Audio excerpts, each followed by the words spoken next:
Tak terima dianiaya ayah dan kakak teman perempuannya, Hadi, warga Jalan PSI Lautan, Kecamatan Ilir Barat 2 Palembang, melaporkan kejadian itu ke Polrestabes Palembang.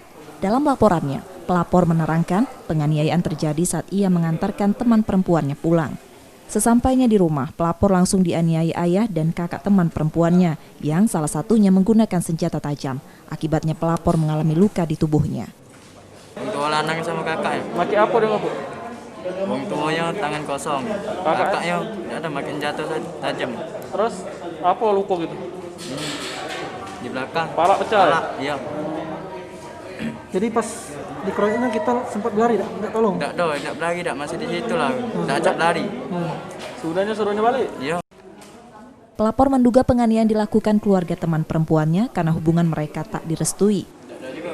Benar, telah datang dua orang datang ke Polrestabes Palembang di SPKT melaporkan bahwa dia dikeroyok.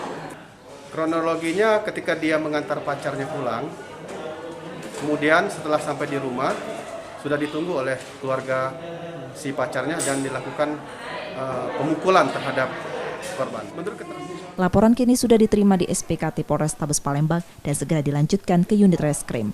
Yudi Kiswanto, Kompas TV Palembang.